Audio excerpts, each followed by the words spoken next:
मनाविरुद्ध लग्न भाग 28. प्रशांत. रुचीने त्याला हाक मारली. हां दी बोल. प्रशांत. उद्या रिझल्ट आहे ना तुझा? हो. रुची म्हणाली, मला बाबाच्या किंवा दिव्याच्या मोबाईलवरून रोल नंबर सेंड कर तुझा. मी तुझा रिझल्ट बघेल उद्या. ओके दी बाय. हां बाय. प्रशांत निघून गेला. रुची थोडा वेळ तिथेच बसून बाबांचा विचार करत होती. उद्या पहिल्यांदा ते तिच्याशिवाय डॉक्टरकडे जाणार होते. तिला त्यांच्यासोबत जायचं होतं, पण बाबा साधा तिचा कॉलही रिसीव्ह करत नव्हते. मग तिच्यासोबत डॉक्टरांकडे कुठे येणार? म्हणून तिने यावेळेस अपॉइंटमेंट घेऊन प्रशांतला त्यांना डॉक्टरांकडे घेऊन जायला सांगितले. त्यात बाबा मेडिसिनही नीट घेत नव्हते. याने ती अधिकच काळजीत पडली. आज खूप मिस करते आई तुला. तू असती तर तू मला नक्की समजून घेतले असते आणि बाबांनाही समजावले असते. तू असतीस तर बाबांनी माझ्याशी असा बोला कधीच धरला नसता. रुची आपल्याजवळ आईची एकमात्र आठवण असलेल्या लॉकेटकडे पाहत बोलली. तिचे डोळे भरून आले. जन्म झाल्यापासून आई पाहिली नव्हती, पण जेव्हा केव्हाही आईशी बोलावे वाटायचे तेव्हा ती आईची ही एकमात्र आठवण असलेल्या लॉकेटजवळ तिचं मन मोकळं करायची. दुपारी विक्रमने रुचीला कॉल केला. रुची बोलली ना प्रशांतशी बाबांना डॉक्टरांकडे घेऊन जाण्याबद्दल? विक्रम नजर कॅम्प्युटरवरून गळवूनच बोलला. बोलले. रुची शांत आवाजात बोलली. रुची, काय झालं? तिच्या आवाजातील ओलावा त्याला लगेच जाणवला.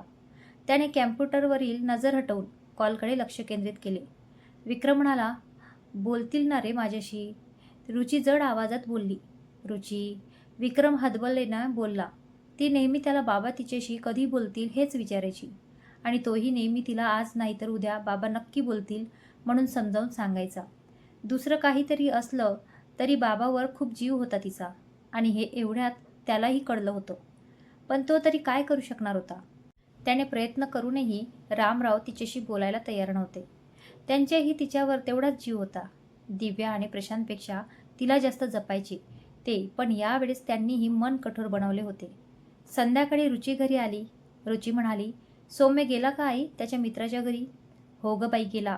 विक्रम यायच्या आत परत यायचे आहे म्हणून गडबडीतच निघून गेला. निर्मला चहा टाकत हसत बोलल्या. रुची म्हणाली, आणि प्रिया? ती तर शेजारच्या निक्कीच्या घरी गेली. काहीतरी काम आहे म्हणे. निर्मलाने चहा गाळून चहाचा कप तिच्यासमोर केला. तुमच्या हाताचा चहा खूप छान असतो आई. माझा सगळा थकवा निघून जातो याने. रुची स्माईल करत चहाचा सिप घेत बोलली. आई म्हणाली, अगं विक्रमच्या बाबांना तर खूप आवडायचा मी केलेला चहा. काहीतरी वेगळं असते म्हणत होते तुझ्या चहात. बाकी दुसरीकडे ते कधीच चहा प्यायचे नाहीत. खरंच? आई बाबा कसे होते? म्हणजे विक्रमसारखे होते की सौम्यसारखे होते? रुचीने उत्सुकतेने विचारले. ते व्यवहाराच्या बाबतीत विक्रमसारखे होते आणि स्वभावाच्या बाबतीत थोडेफार सौम्यसारखे. पण सौम्यसारखी प्रत्येक वेळी मस्करी नाही करायची हां ते. प्रामाणिकपणा तर अगदी ठासून भरला होता त्यांच्यात. एवढ्या वर्ष नोकरी केली, पण कधीच कोणाचे पैसे त्यांनी खाल्ले नाहीत. कदाचित त्याची शिक्षा मिळाली त्यांना. निर्मला दुखी स्वरात बोलल्या. रुची म्हणाली, म्हणजे? आई म्हणाली, काही नाही ग, झाल्या त्या गोष्टींचा जास्त विचार करू नये. आपलंच दुःख वाढतं त्यांनी. बरं ते जाऊ दे, मी तुला काहीतरी विचारणार होते. रुची म्हणाली, काय आई? ते सोमवारी मला पूजा ठेवायची होती घरी, विक्रम आणि तुझ्यासाठी. खूप चांगला मुहूर्त आहे त्या दिवशी. पती पत्नीने जोडीने या पूजेत बसावे लागते. 100 वर्षातून एकदा येतो म्हणत होते पंडितजी असा योग. तू बसशील ना पूजेत? आईने खूप हरगिजीने विचारले. पण आई मी. ती सांगणार होती की गप्प बसली. आई म्हणाली, काय झालं? काही अडचण तर नाही ना? रुची म्हणाली, नाही आई, काहीच अडचण नाही. मी बसेल पूजेत. तुम्ही विक्रमला एकदा विचारून घ्या. अगं त्याला काय विचारायचे? त्याला बसावेच लागेल पूजेत. मला फक्त तुझ्याकडून जाणून घ्यायचे होते, तुझी काही अडचण वगैरे तर नाही ना? तू एकदा होकार दिला म्हणजे झाले. विक्रमला तर काहीही करून मी पूजेत बसवतेच. असा योग नेहमी येतो होय? आई खुशीतच बोलल्या. रुची थोडी विचारात पडली, पण नंतर काहीतरी विचार करून समाधानाने तिने निर्मलाबाईकडे बघितले. आई म्हणाली, विक्रम बोललास का मामासोबत? विक्रम म्हणाला, हो बोललो दुपारीच. आई म्हणाली, काय निर्णय आहे मग तुझा? विक्रम म्हणाला, मी मामाला नकार कळवायला सांगितले त्या लोकांना. आई म्हणाली, काय? विक्रम वेळ लागलं का तुला? एवढं चांगलं स्थळ हातातून जाऊ देत आहेस तू? प्रियासाठी यापेक्षा चांगलं स्थळ कधीच मिळणार नाही. विक्रम म्हणाला, नाही मिळालं तरी चालेल, पण जोपर्यंत ती स्वतःच्या पायावर उभी राहत नाही तोपर्यंत तिच्या लग्नाचा विषयही काढू नकोस आई. पण विक्रम, निर्मला बोलत होत्या की बस आई, मला यावर आणखी चर्चा नकोय. मी माझा निर्णय बदलणार नाही. अरे पण एकदा बघून घेतलं असतं तर. आई सांगितलं ना एकदा. हाच फरक आहे विक्रम, तुझ्यात आणि तुझ्या बाबात. या जागी तुझे बाबा असते ना, तर त्यांनी आधी स्थळ बघितलं असतं, नंतर नकारासारखं काही कारण असतं तरच नकार दिला असता. पण तुला फक्त स्वतःची मनमानी करायची असते. काही कारण नसताना सरळ नकार कळवायला सांगितलंस. बिन बापाची पोर आहे, तिला असं स्थळ येईल का पुन्हा? निर्मला आता जास्तच तापल्या होत्या. बिन बापाची आहे म्हणून काय झालं? तिचा भाऊ अजून जिवंत आहे. हे स्थळ काय, यापेक्षा चांगले स्थळ येतील तिला. विक्रमलाही आईच्या बोलण्याचा राग आला होता, पण तरी तो शक्य तेवढ्या शांततेत बोलत होता. कर काय तुला करायचं ते, मी आहेच, कोण सांगणारी. निर्मला रागातच रूममध्ये निघून गेल्या. विक्रमने एक सुस्कारा टाकला आणि रूममध्ये जातच होता की प्रिया येऊन त्याला बिलगली. प्रिया म्हणाली, थँक्यू सो मच दादा, मला खरंच आता लग्न नव्हतं करायचं. माहीत आहे मला, तुला करायचं असतं तरी मी करून दिलं नसतं. विक्रम हलका हसत बोलला. सौम्य म्हणाला, आणि मीही करू दिलं नसतं एवढ्या लवकर. मी माझ्यापासून तुझी सुटका थोडी होऊ दिली असती. अजून तर माझे तुझ्यापासूनचे खूप सारे बदले बाकी आहे घ्यायचे. ते सारे बदले पूर्ण झाले तेव्हाच तुला मी तुझ्या सासरी पाठवेल, समजले. मातोश्रीला तर वेळाचे झटके आलेत, जे तुझं लग्न लावायचं म्हणतंय. सौम्य, विक्रम त्याला दटावत म्हणाला. सौम्य म्हणाला, भाई तू फक्त या प्रियाचा लाड करतोयस, मला तर कधी जवळही घेत नाहीस. कारण मी दादाची एकुलती एक लाड आणि लाडकी बहीण आहे, समजलं. सौम्य म्हणाला, ए चल आली मोठी लाडकी, मीही दादाचा एकुलता एक आणि लाडका भाऊ आहे. हो ना दादा? हो, तूही माझा लाडका भाऊ आहेस. विक्रम त्याच्या बालिशपणावर हसला. त्याने त्याला दुसरीकडून मिठीत घेण्यासाठी हात केला, तसा सौम्यही लगेच त्याच्या दुसरीकडून मिठीत आला. त्या तिघा बहीण भावांचं एकत्र पाहून रुचिलाला खूप छान वाटले.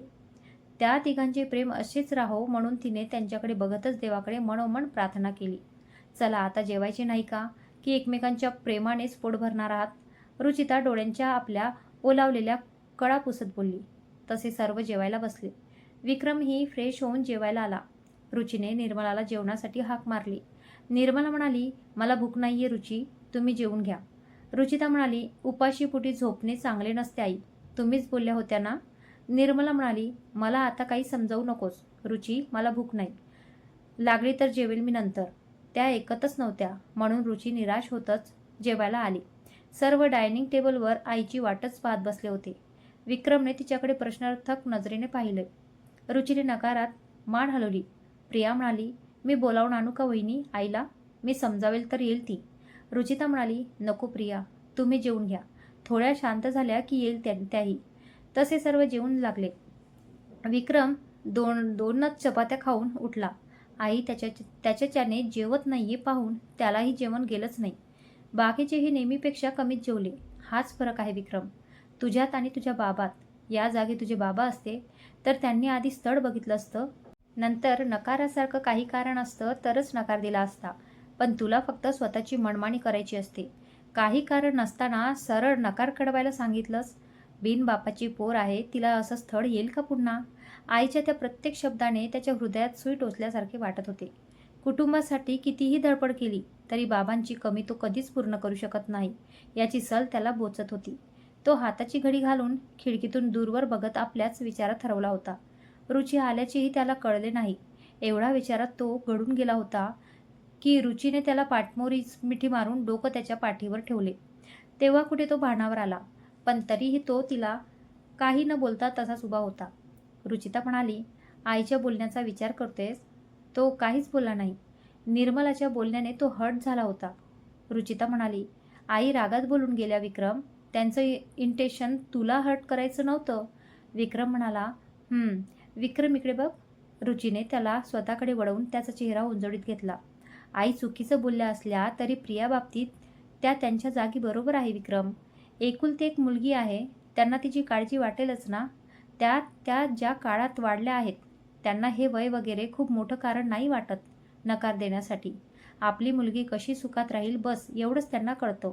आणि त्यांना दिसतं तू कुटुंबासाठी, आपल्या भाऊ बहिणींसाठी किती धडपडतोय ते.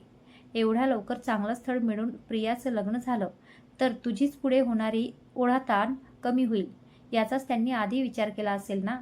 विक्रम म्हणाला, रुचिता म्हणाली, विक्रम प्लीज असा अपसेट नको राहूस ना. विक्रम म्हणाला, आई जेवली आहे?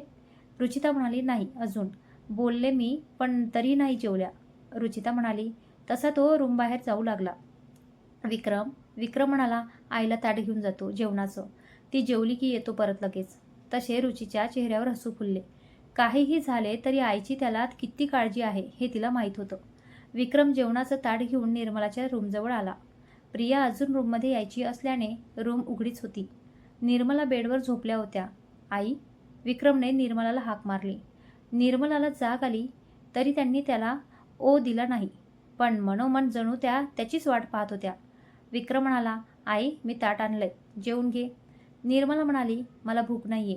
तो त्यांच्या जवळ जाऊन बसला. तशा त्याही उठून दुसरीकडे तोंड करून बसल्या. त्याने जेवणाचं ताट बाजूला ठेवलं आणि आईचा हात हातात घेतला. आई, प्रिया खूप लहान आहे. दुनियादारीचीही समज नाही तिला अजून. पटकन कोणावरही विश्वास बसतो तिचा.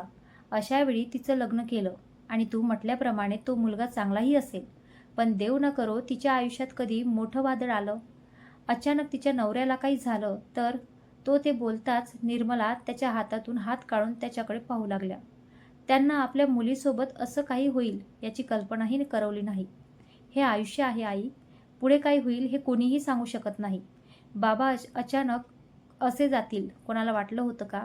पण गेलेत ना ते आपल्याला सोडून. तेव्हा काय परिस्थिती होती आपली तुला माहीत आहे ना. तू जास्त शिकलेली नसल्याचा सर्वात जास्त पश्चाताप झाला होता तुला तेव्हा. तुला वाटतं का प्रियालाही असाच पश्चाताप व्हावा म्हणून? लग्न झाल्यावर तिला आयुष्यातील येणाऱ्या प्रत्येक संकटाला कणखरपणे तोंड तर देता यायला हवे ना आई. तिचं जर शिक्षण अर्धवट सोडून लग्न केलं तर तिची स्वतःची ओळख काय राहील? तो जे बोलत होता ते निर्मलाला पटत होतं. आपल्या मुलीचं आयुष्य आपल्यासारखं असावं असं त्यांना कधीच वाटलं नसतं. निर्मला म्हणाली, पण लग्न झाल्यावरही शिकू शकते ना ती. रुची ही शिकत आहे ना. विक्रम म्हणाला, रुचिताची गोष्ट वेगळी आहे आई. रुची शिक्षण कंप्लीट करून जॉब करत शिकत आहे. पण प्रियाचं तसं नाही आहे. तिचं अजून शिक्षण कंप्लीट नाही झालंय. पुढे तिच्या नवऱ्याने तिला शिकू दिलं तर ठीक, आणि शिकूही दिलं तरी तिला जे हवं आहे ते करू दिलं तर ठीक. जर नाही करू दिलं तर राधा वाडा उष्टी काढा, याशिवाय तिचं आयुष्य काय असेल? निर्मला म्हणाली, तू बरोबर बोलतोयस विक्रम. मी तर या गोष्टींचा विचारच केला नाही. ती कशी सुखात राहील या गोष्टींचा विचार करून तिलाच सर्वात जास्त दुःखात टाकणार होते. तिला लग्न करायचे आहे की नाही या गोष्टींचाही मी विचार केला नाही. मी खरंच चुकले. तुला कळले ना आई. बस एवढेच खूप आहे. चला आता जेवून घे. विक्रम बाजूचं ताट निर्मलाच्या समोर करत बोलला. मी तुलाही खूप बोलून गेले विक्रम. मला ते सर्व बोलायचं नव्हतं, पण त्यावेळी काय माहीत मी कशी बोलून गेले मला. विक्रम म्हणाला, आई तुला कोणतेही स्पष्टीकरण द्यायची गरज नाही. मला माहीत आहे तू मला अशी कधीच बोलणार नाहीस. निर्मलाला खूप कौतुक वाटत होतं त्याचं. त्या कौतुकाने त्याच्याकडे पाहत होत्या. त्याने ताटातील पोळीचा एक घास घेऊन आईसमोर धरला. निर्मला म्हणाली, तू जेवलास? विक्रम म्हणाला, खूप वेळचं जेवण झालंय आमचं, फक्त तूच राहिली आहे जेवायची. तसा निर्मलाने त्याच्या हाताचा घास खाल्ला. मी जेवते बाकीचं. तुझं आता थकून आलं आहेस ना, झोप येत असेल. निर्मला त्याच्या हाताचं ताट घेत बोलल्या. विक्रम म्हणाला, नाही येत मला झोप. तुझं पूर्ण जेवण होईपर्यंत मी जाणार नाहीये कुठेही. अरे पण, विक्रम म्हणाला, आई जेव ना निवांत. निर्मला म्हणाली, बरं. निर्मलाचं पूर्ण जेवण झाल्यावर त्याने त्यांना पाणी दिलं आणि त्यांना झोपायला सांगून तोही रूममध्ये झोपायला आला. रुचिता बेडवर झोपलेली होती.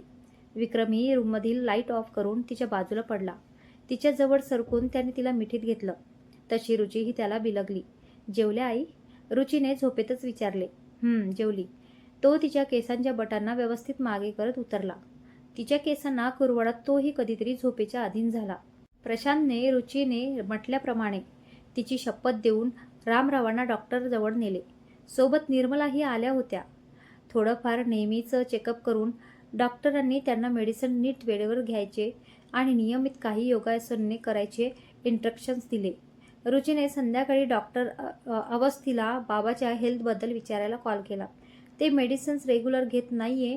डॉक्टर अवस्थी म्हणाले, रुचिता हे जर असंच राहिलं तर आपल्याजवळ ॲजिओप्लास्टीशिवाय ऑप्शन नाही आहे, आणि मी तुम्हाला आधीच सांगितलंय त्यांचं हार्ट ॲजिओप्लास्टीला सपोर्ट करण्यासाठी कॅपेबल नाही आहे. रुचिता म्हणाली, मी काळजी घेईल डॉक्टर, पण सध्या धोका नाही आहे ना? डॉक्टर म्हणाले, धोका आहे रुचिता, पण यापुढे त्यांनी मेडिसिन्स नीट घेतल्या नाहीत तर त्यांना मेडिसिन रेग्युलर द्यायला जावा, नाहीतर मी पुढचा धोका तुम्हाला आधीच सांगितला आहे. Okay doctor, thanks a lot. रुचीने थोडंफार बोलून कॉल कट केला. ती आता खूप मोठ्या काळजीत पडली होती. बाबा तिच्याशी बोलतही नव्हते आणि मेडिसिनही घेत नव्हते. तिला काय करावे ते कळत नव्हते. आणखी एकदा प्रशांतशी भेटून बाबांच्या तब्येतीची नीट काळजी घ्यायला आणि त्यांना रेग्युलर मेडिसिन द्यायला सांगायचे तिने ठरवले. विक्रम म्हणाला, आता कशाला आई पूजा? मला ऑफिसमधून सुट्टी नाही मिळणार. निर्मला म्हणाली, पूजा कशाला म्हणजे? पूजा कशासाठी ठेवत असतात विक्रम? ते काही नाही. मला सोमवारी तू पूजेला हवा आहेस, कळलं? बाकी मी काही ऐकून घेणार नाही. विक्रम म्हणाला, पण आई, ऑफिसमध्ये खूप कामं पेंडिंग आहेत. मला सुट्टी मिळणार नाही. निर्मला म्हणाली, अशी कशी नाही मिळेल? रुचिताला सुट्टी घ्यायला सांगितली मी. तुलाही घ्यावीच लागेल. वाटलं तर मी बोलते तुझ्या बॉसशी सुट्टीसाठी. दे मला फोन लावून. विक्रम म्हणाला, आई मी कंपनीत आहे, शाळेत नाही. तू माझ्यासाठी सुट्टी मागायला. निर्मला म्हणाली, मग तू माग सुट्टी, पण मला काहीही करून तू सोमवारी पूजेसाठी हवा आहेस. ते सुट्टीचं काय करायचं आहे ते तू पाहून घे. त्या मेल्या बॉसला म्हणाव, आमचंही काहीच सुख दुःख आहे की नाही? सतत फक्त तुमचंच काम काम करत बसावं का आम्ही? आमची ही नातीगोती आहे. वर्षातील 12ही महिने फक्त तुमच्या सेवेत आम्ही नाही राहू शकत म्हणाव.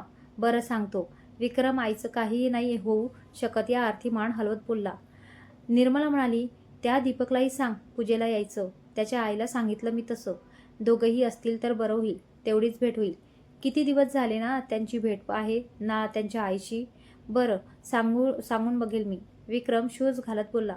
बरं बघ सांगून, आणि यायला नाही बोलला तर मला दे त्याच्याशी बोलायला. कसा येत नाही ते बघते मी. निर्मला बोलत किचनमध्ये गेल्या. रुची, चल लवकर, मला उशीर होतोय. विक्रमने स्विचच्या लेस बांधतच रुचीला आवाज दिला. तिची स्कूटी पंक्चर असल्याने ती त्याच्याच गाडीने आज कॉलेजला जाणार होती. हो आले, बस 2 मिनिट. रुची तिची हँडबॅग आणायला रूममध्ये जात बोलली. ती येताच त्याने गाडी स्टार्ट केली. तुला सुट्टी मिळेल ना विक्रम पूजेसाठी? रुचिताने विचारले. बघतो आता, तशी मिळेलच. महिन्यातून 3 लीव्ह असतात आम्हाला. विक्रम गाडी चालवत बोलला. रुचिता म्हणाली, मग आईला खोटे का बोललास? विक्रम म्हणाला, खोटं कुठे बोललो? खरंच काम पेंडिंग राहतात 1 दिवसाच्या लीव्हनेही. परत मग त्याचा आपल्यालाच त्रास होतो. रुचिता म्हणाली, अच्छा. विक्रमने गाडीचा मिरर ते रुचीचा चेहरा दिसेल असा सेट केला. रुची, हां, खूप सुंदर दिसतेस. रुची गालात हसत बोलला. माहीत आहे मला, मी आधीपासूनच सुंदर आहे. रुची हवेमुळे अर्धवट सुटलेले केस कानामागे घेत दुसरीकडे पाहत बोलली. त्याच्या स्तुती करण्याने गालावर हलकी लाजेची लाली पसरली होती. छे ग, माझ्या प्रेमामुळे आता जरा जास्त सुंदर दिसायला लागली आहेस. विक्रम मिश्किल हसत बोलला. रुचिता म्हणाली, म्हणजे तुला म्हणायचं काय आहे? मी आधी सुंदर नव्हती का? होतीच ग, पण अब की बात कुछ और है. आवाजात मिश्किलपणा होताच. विक्रम, गप्प गाडी चालवण्यावर कॉन्ट्रॅक्शन कर. ती त्याला राग आणून बोलली असली तरी तिच्या त्या अधिकच आरक्त झालेल्या गुलाबी गालाचे दर्शन त्याला झालेच. तिचे ते गुलाबी झालेले गोरे गाल त्याला अधिकच तिच्या प्रेमात पाडत होते. त्यासाठी तो तिला अजूनच चिडवत होता. रुची, किती लाजतेस? एवढी तर आपल्या पहिल्या रात्रीही लाजली नव्हतीस. तो तिची आणखी खेचण्याचा स्वरात बोलला. रुचिता म्हणाली, विक्रम, नीट गाडी चालवण्यावर लक्ष देतोस की नाही? नाहीतर मी आत्ताच उतरून रिक्षाने कॉलेजमध्ये जाईल, कळलं? बरं, मग त्याने गाडी चालवण्यावरच कॉन्ट्रॅक्शन केले. तिला कॉलेजमध्ये सोडून तो ऑफिसला निघून गेला. निर्मलाबाईने पंडितने सांगितल्याप्रमाणे सोमवारच्या पूजेची सर्व तयारी करायला घेतली. प्रियाच्या मदतीने सर्व सामान आणून घेतले. महत्त्वाचे जे निमंत्रण पाठवायचे होते त्यांना फोन करून पूजेला यायला कळवले. फार मोठी नाही, पण मोजक्याच लोकांत छान पूजा त्यांना करायची होती. रुचीच्या घरीही त्यांनी फोन लावला, पण कोणीच फोन उचलला नाही. असतील काही कामात म्हणून रुचिताला त्यांना कळवायला सांगू, नाहीतर नंतर त्यांना कॉल करू म्हणून त्यांनी पुन्हा कॉल केला नाही. तसा उद्याचा रविवार असल्याने त्या निवांत होत्या. पण तरीही घरी असा काही कार्यक्रम प्रसंग असला तर मनात थोडी धाकधूक असतेच. मग तो छोटासा कार्यक्रम का असेना. त्यांना विक्रम आणि रुचिताच्या संसारात आता कोणतेही विघ्न नको होते. त्यांचा संसार सुरळीत आणि जोडीने चालावा त्यासाठीच त्यांनी ही पूजा ठेवली होती.